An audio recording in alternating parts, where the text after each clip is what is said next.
Next up is John Stoody, who's the Vice President, Government and Public Relations for the Association of Oil Pipelines. And while I find his presentation, I'll just like to say thanks for the plug on the publication, Sam. And there's a few extras of these, and I think they're on the registration desk. And I noticed there's some of the marathon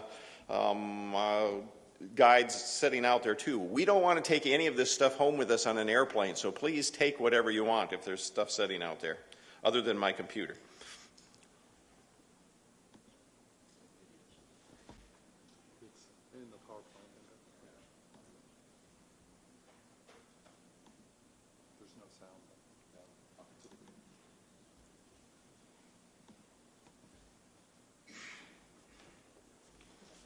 Thanks, Carl. I think we can all agree it's been a wonderful conference so far, and the whole thing. And up until this point, been doing what I think is the most important, is to listen, hear the stories, listen to the experiences, hear what's being shared. And I want to thank you now for giving us an opportunity to share what we're doing here.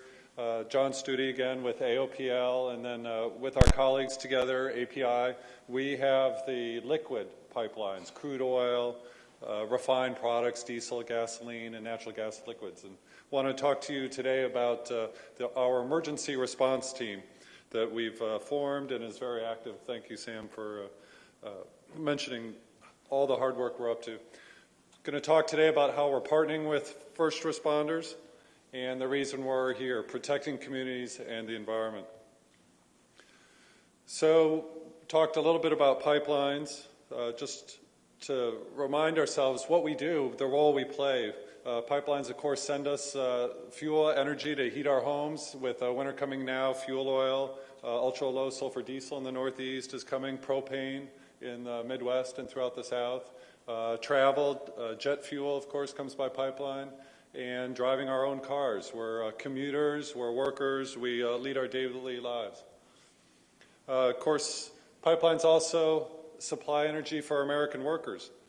We manufacturing jobs, someone has to make all those pipes, someone has to make all those valves. Those are good paying jobs. Many of them are union jobs. They can support a middle class family. The transportation fuel that allows us to get our products to market.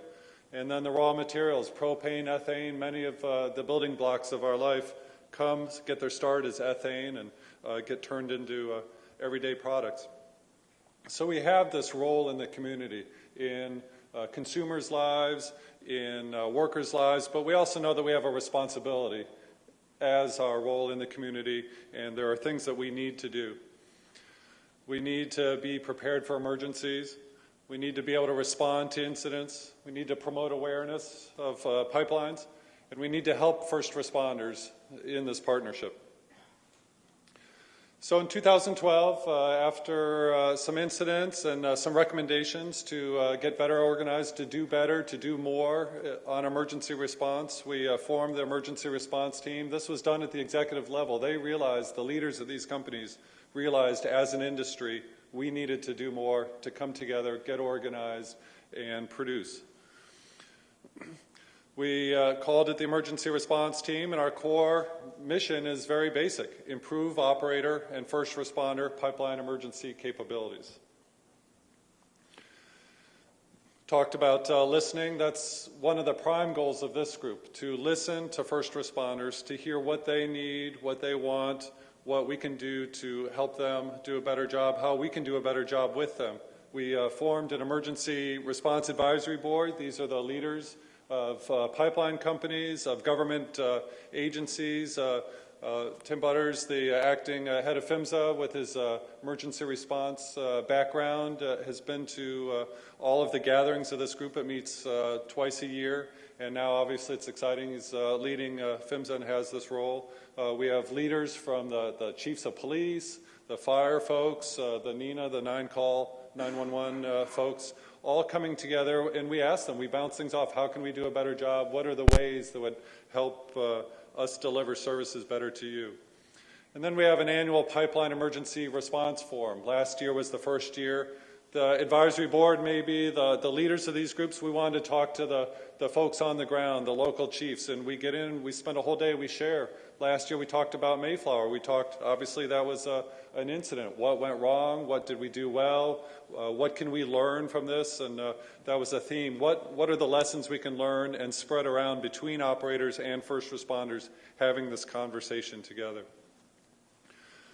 So in addition to listening, we're reaching out to first responders with materials, trying to promote awareness, training standards mentioned. We want to leverage our work, and if we can get in, and we're in the process of trying to get training standards into the state codes, pipeline-specific standards. We all know our first responders are well equipped for many of the incidents that they think are more common, and pipeline incidents are relatively rare, but we know that we need to be trained for them, and this helps get their materials. And we use conferences, appearing at conferences to further reach out to them and spread the word. Of course, it's not about them solely, it's about ourselves. How can we improve ourselves? What can we do better to enhance our own emergency response capabilities? Mentioned industry-wide standard, API 1174, that's its technical name. If you're not familiar, the API and pipeline operators have industry-wide recommended practices, guidances, ways to raise the bar of performance across the membership. Some of these have been incorporated into code by PHMSA. Some are things that we all abide by, and so we're gathering together to, in one place, show what we can do to improve planning, improve our resource guidelines. You see some of the many different topics here, all the things, if you're familiar with response plans, if you're familiar with facility plans, these are the things that need to be in there, describing your facilities, assessing risk. How do you do that? How should you conduct outreach? Response planning, worst case discharge analysis, training, notification. And then it's not just about planning, it's about responding to incidents. How do you activate your programs? What ways can you protect the environment?